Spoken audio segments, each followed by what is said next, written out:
Good morning, everyone. My name is Jonathan Sullivan. I am the Director of Catechetical Services for the Diocese of Springfield in Illinois, and it is my pleasure to welcome you to our webinar this morning, How to Write a News Release Communicating Your Good News to Your Community.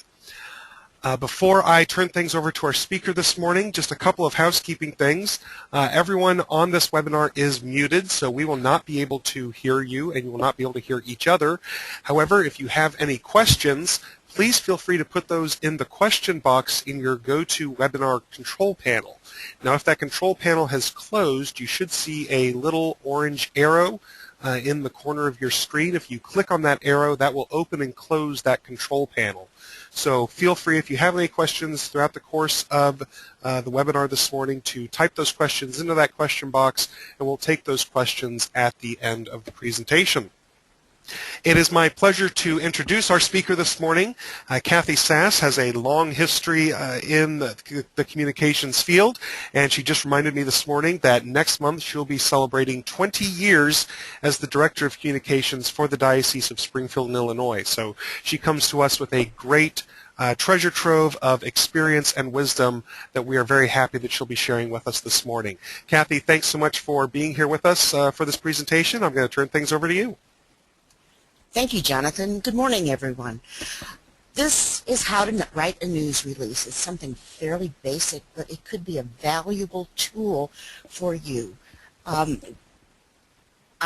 come to you as a presenter as someone who not only writes news releases, but I also receive news releases. My job here at the diocese includes being the spokesperson for Bishop Petrocki and also being editor of Catholic Times. So half the time I'm writing news releases and half the time I'm receiving news releases. So I'm going to try to give you some tips on how to write an effective news release, how to write a news release that is easy for its recipient to turn into good news for your community. Here we go. Why a news release? You can reach your audience through local media. You have to look at media as a pane of glass. You see your audience through the pane of glass. Most people who work in the news media are journalists who are just trying to do their job. There's no reason that anyone should be uncomfortable about contacting somebody in the news media, or certainly by sending them news via a news release. You can announce any kind of event that you're having. You can introduce new staff members to the community. You can promote your new programs. Certainly you can publicize awards, communicate staff and accomplishments. There's no end to what you can do with a news release. You can call someone or send a news release to a reporter that you have a personal relationship with and possibly generate interest in a feature story about your activity or people who are in your institution or program. The news media love to learn about people doing good things. Best of all, it's free. Most people have a budget of some kind for releasing news, for advertising, for marketing, and there's all kinds of things that you can do. Your budgets can be sizable or they can be close to zero. The reason a news release is valuable to you in your marketing and PR efforts is because it's free, and the results that you get from your local news media, the results that you get will reach people in a way that even an ad can't reach. If you buy an ad, usually a 15% return on that ad is considered good. If you send a news release to your local media and they write a news story, you possibly will get much more of a result than you would if you actually purchased an ad. Who are the news media? Newspapers. Depending on where you are located, you are either dealing with a daily paper Or if you live in a smaller town, you are dealing with community weekly newspapers, or possibly both, depending on your coverage area and the areas you want to reach. Newspapers are the tried and true source for getting your news out into the community. Daily papers have inches and inches and inches of news space to fill every day, so they are grateful when they receive good news from their local businesses, their local programs, their local schools and institutions. Television stations, you might not have a television station in your particular community, but somewhere out there is a television station that includes you in their news coverage. Try to figure out which stations overlap in your community, and make sure that you know who is your contact in there. Sometimes there are reporters who specialize in religion reporting. There are reporters who specialize in education reporting. If you live in a community large enough to have a television station, or a community where the television station covers your activities, by all means try to get that personal relationship going. Radio stations, most radio stations, and especially news talk radio stations, are grateful to have local news. They have a lot of minutes to fill up during the day, and you also can establish fairly good relationships with news media at your local radio stations. Some communities have internet news sites. These are relatively new development in the news media. They pick up stories, they're news aggregators, they pick up stories from other sites, but they also like to have local news. So your local news is important to them too. Bloggers are also a relatively new development in information dissemination. You might be able to reach a lot of people through your friendly bloggers. Do you have parents who are active bloggers, staff members who are active bloggers? By all means, put your friendly bloggers on your media list. And then, of course, your own website and your own email list. You have a constituency that you regularly communicate with, and a news media, a news release is a good contact with your own website and your email lists. My personal preference in making a list of the news outlets that I send news releases to is an Excel spreadsheet. You can use contacts in Outlook. You can keep a list somewhere else. I like to use an Excel spreadsheet because I can save the information and I can back it up.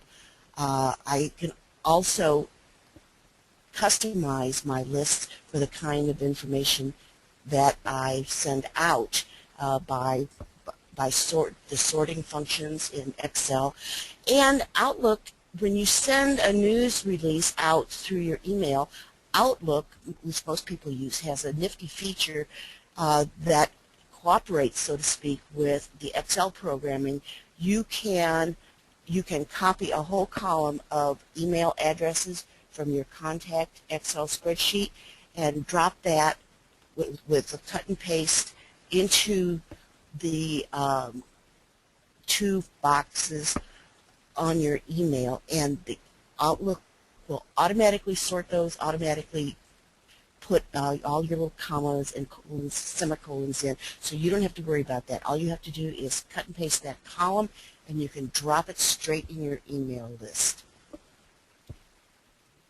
Here we go. How to write a story. This is what most people struggle with. You start with a dateline. Your dateline is your city. It's where your story originates. And in a dateline, you use your own city or the place where the activity is occurring. You use normally the city only. If you live in an area, and some of you may, where your news media are in more than one state, then you use a state. So if I'm in Springfield, my dateline is Springfield. If you are in Granite City, your dateline is Springfield, Illinois. Your lead paragraph is always who, what, when, where, why, and how. You cram as much information in that first paragraph as you possibly can. It is so important because you have to get someone's attention very quickly. Studies have shown that it's about 3 seconds that you have to convince somebody to go further into the emails that they get. So if you put all that information in the first paragraph, you're going to be more successful in getting people to read. In the second paragraph, identify what's called a lead individual and provide a quote for that. A lead individual is very important because this is the voice that you're using to talk to the news media. When you write a news release, you are kind of just the narrator of the story. The hero of the story is that lead individual, and that lead individual is going to be the one actually providing the information. Body copy, make it brief and simple. Facts only. Don't try to get fancy. If you put too much frou-frou, so to speak, into your story, you're not going to keep the interest of the news media. They want facts only. Keep it brief and simple. Always use contact information. Most of the time when you write a news release, you are writing it in order to persuade someone into taking action. Your news release should contain the information clearly on how the reader can take action, who the reader should contact for more information, what should they be doing to take the next step into your activity. I like to use a tagline. Taglines aren't necessarily required in a news media. Many times the news media don't use taglines. I like to put them in because it very briefly explains again at the end of the story who you are and what your mission is. Many schools and parishes already have their mottos, so to speak. I always put the Springfield Catholic Diocese of Springfield, the Catholic Diocese of Springfield, Illinois is 130 parishes in 28 counties in central Illinois. One sentence, brief and clear. Here's some tips. No more than the equivalent of 2 pages. And I'm thinking of typewritten pages in 12-point type with decent margins. Any longer is not inviting. People want to read a story and immediately grasp what the story is trying to tell them. Now, I have frequently broken that rule, but you have to know that you're breaking the rule. You have to know why you're breaking the rule. There are instances where the story is just too long and complicated, and you need to make those explanations that make your story longer than a normal news release. If you honestly judge the need to do that, you can make your story longer. But really, 2 pages, the equivalent of 2 typewritten pages, is about as big as you can make a story and still guarantee that somebody at least is going to skim over it and read through and make a decision about whether or not your story is going to make the media. If you make value judgments, do it in a quote. This is a mistake that many people make when they write news releases. If you say, this is the best program our school has ever offered, that's a value judgment. When you write a news release, remember, you are being the narrator. If you make a value judgment, have somebody else say that. That's why you have your lead individual. Your lead individual can say, this is the best program we've ever offered, comma, said Principal Mary Jones. And Mary Jones can make that value judgment in a quote, whereas you, as the narrator of your news release, are only offering the information. You're not making the value judgments. That's how, if you read newspapers, if you listen to stories on the TV or the radio, you understand that the person who is reading the news or writing the news is, like you, the narrator, and if there are value judgments to be made, you have to have someone else make it. So that's where your lead individual really is important and really comes in handy. Avoid long, complicated sentences and paragraphs. This is sometimes hard to do for people, especially who have experience in academia or in other kinds of writing. Journalism is a tool in your writing toolbox, and each tool is different, and each tool has a specific purpose. When you are writing an academic paper, it's not unusual to have a paragraph that might go on for half a page or so. We can't do that in journalism. 2 or 3 sentences tops in a paragraph. Avoid sentences that are long and complicated, full of phrases. When I have interns come and work, I always advise them that they are their own worst editors as far as this tip goes. When you write a news release, before you send it out, read it out loud. I always tell my interns, read it out loud, and don't worry if somebody thinks that you're talking to yourself. If you can read a sentence and a paragraph out loud and feel comfortable, chances are it's good. If you find that you're losing your place or that you can't wrap your tongue around a lot of different complicated clauses in a paragraph or a sentence, you know that it needs to be edited down more simply. Don't try to be cute or overly creative. When you're sending out a news release, you're sending what is essentially a news story. News media typically do not publish feature-type stories that are contributed by people outside their own staffs or outside their own paid correspondence. So don't try to be cute, because somebody's going to end up rewriting this. Somebody is going to try to figure out what is going on and write their own news story. So don't waste any time trying to find that clever phrase. The news media really don't care about that right away.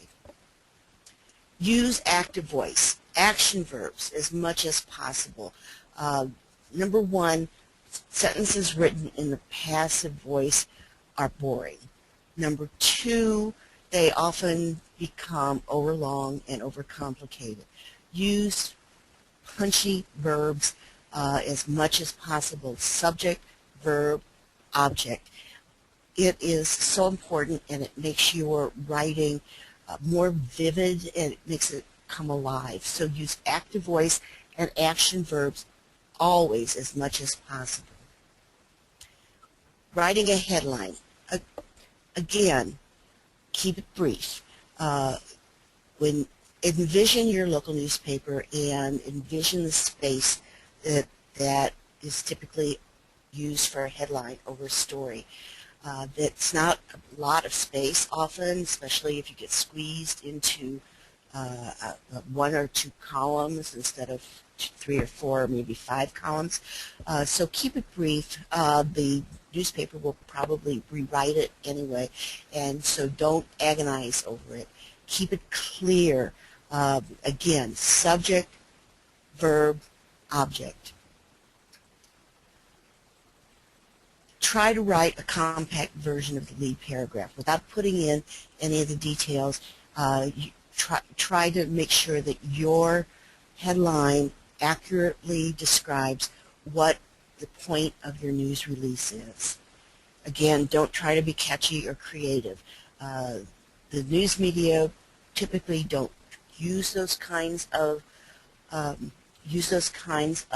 things when they rewrite, when they report on your news release. Here we go.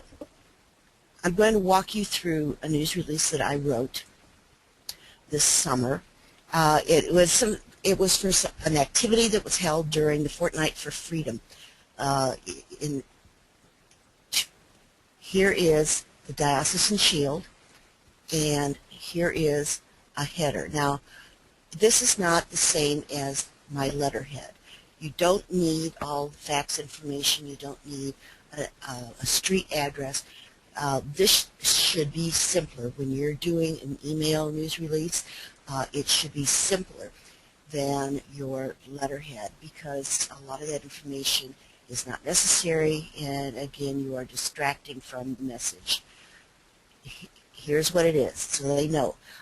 This is a news release, so I write news. Sometimes, if I'm making an announcement of a news conference, I will write media advisory, so that they know that there's a different kind of information that's coming to them from the Catholic Diocese.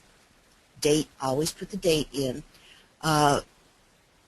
and your contact information. I try to give them as many ways as possible to contact me if they need more information.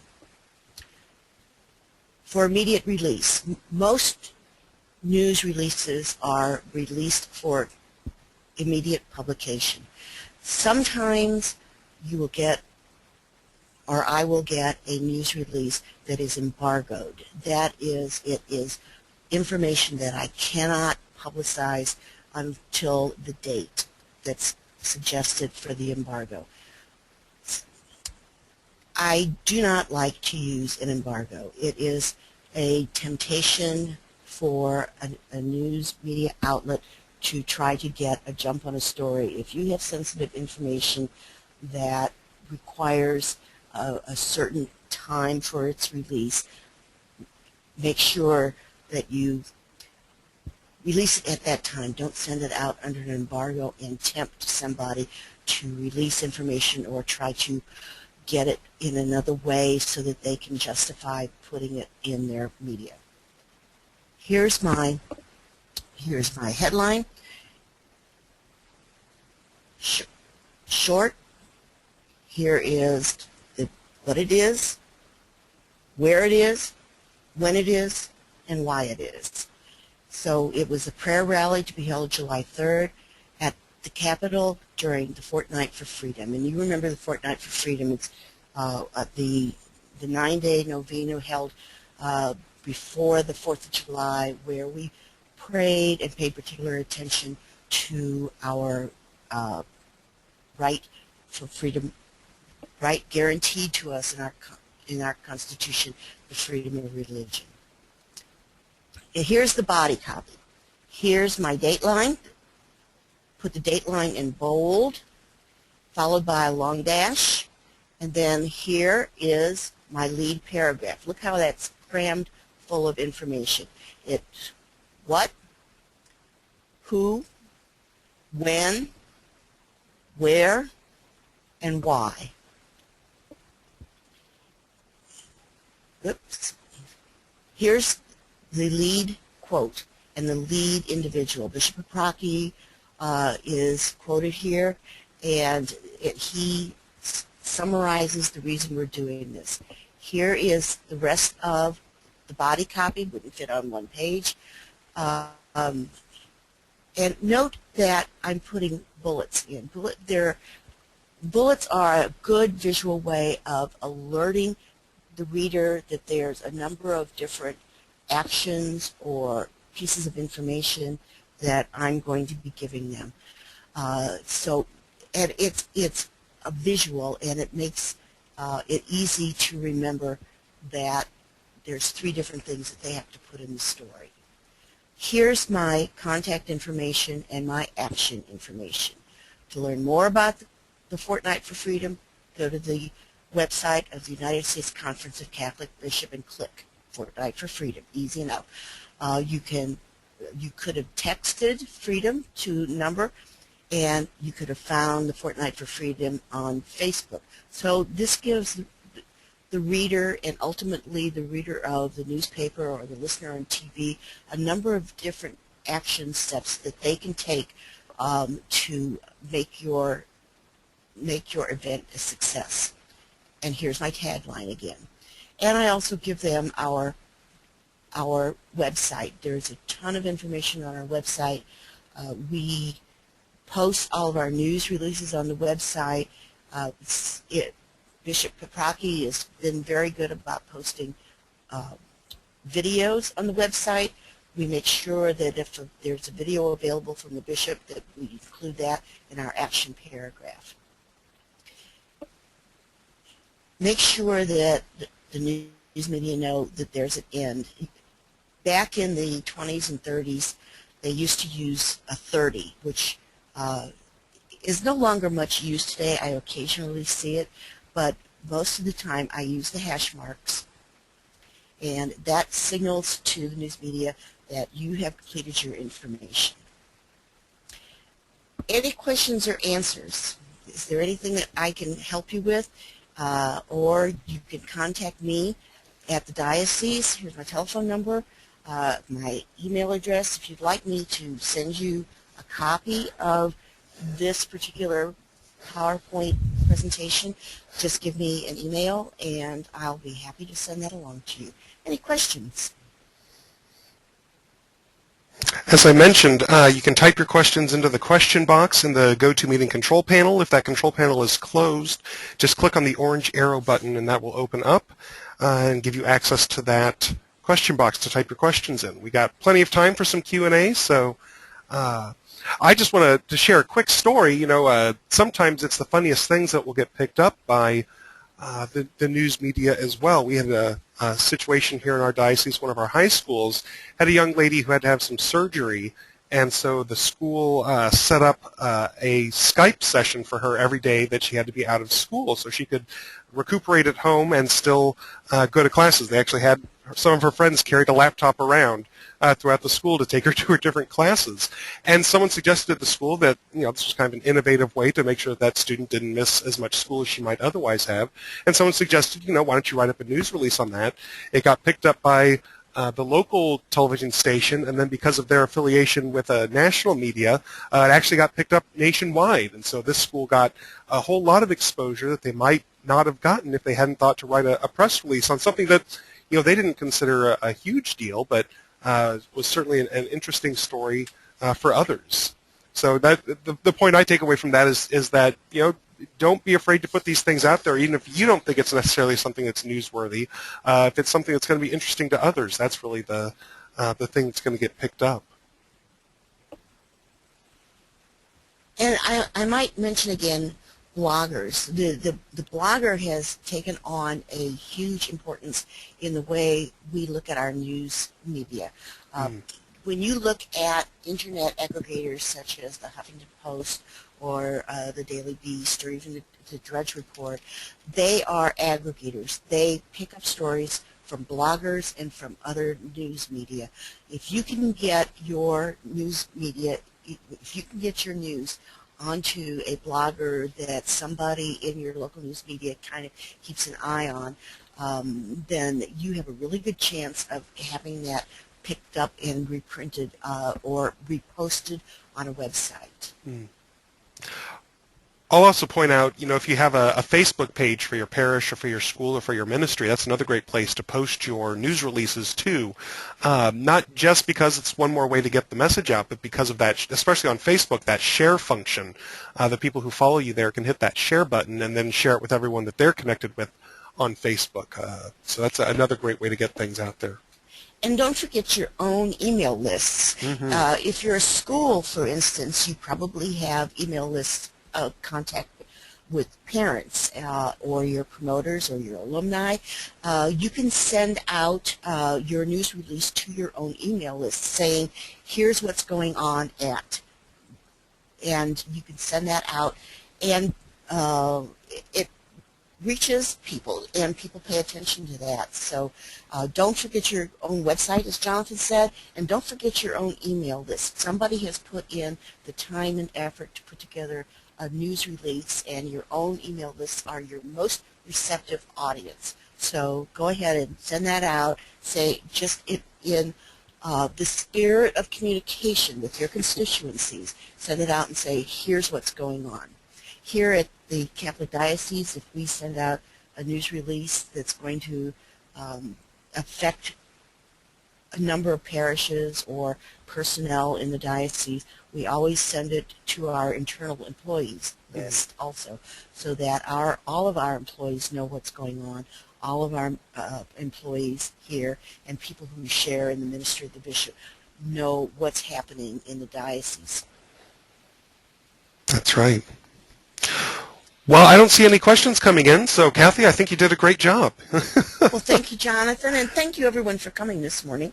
I appreciate the opportunity to talk with you. I am in the Office of Communications for the diocese. I obviously can't do communications for every entity in the diocese, but if you have a question or if you would want to talk over a thorny problem with me, go ahead and give me a call, contact me by email, and I'll be glad to help you to whatever extent I can. Well, thank you so much, Kathy. This has been a great presentation. Thank you for sharing your experience and wisdom with us. And thank all of you for joining us today. We appreciate your presence here. And thank you for everything that you do on behalf of the church. Your energy and enthusiasm for the faith is appreciated. God bless everyone and have a great day.